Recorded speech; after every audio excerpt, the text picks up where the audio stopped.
Kia ora, I'm David Chaston with 90 at 9, brought to you by interest.co.nz. This is where we get everything you need to know in 90 seconds at 9 o'clock. With news, Russia's bombardment of Ukraine continues, and they're making small gains, but at a very high cost. But peace talks also continue despite the brutal fighting, and markets still expect some sort of resolution in the near term.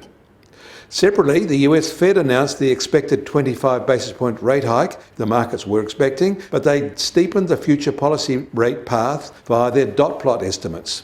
Today's was their first rate rise since 2018. The initial market reactions have been reasonably orderly, but bond yields have risen sharpish, and the US dollar has also risen, though not against the New Zealand dollar.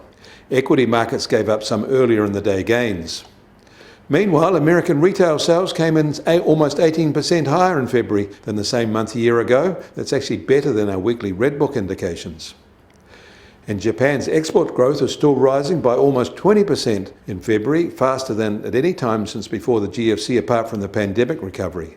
But their January industrial production data was flat, although this wasn't the decline that was expected in the month. Separately, there was a 7.3 earthquake near Fukushima yesterday. Buildings shook and power was disrupted in parts of Tokyo, and a tsunami advisory was triggered, but things have since settled.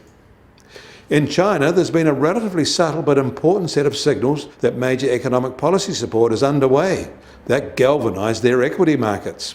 In a brief statement carried by state media, China's top financial policy body vowed to ensure stability in capital markets, support overseas stock listings, resolve risks around property developers, and complete the crackdown on big tech as soon as possible, they said.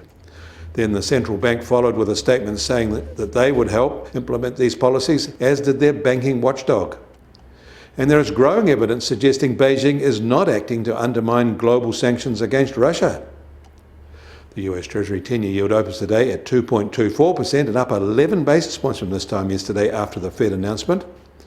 And the price of gold starts today at $1,898 an ounce and down a sharpish $31 from this time yesterday, falling faster after the Fed move. And oil prices are again lower, down by $1. In the US, they're now just on $94.50 a barrel, and the international Brent price is $97 a barrel. And the Kiwi dollar will open today firmer, now at just over 67.8 US cents, but the top of the gain has been cut by the Fed move.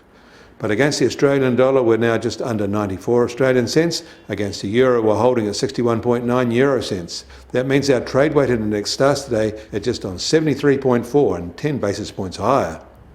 We welcome your feedback. Leave a comment below or on our website. Kia ora, I'm David Chaston. That was 90 at 9, brought to you by interest.co.nz.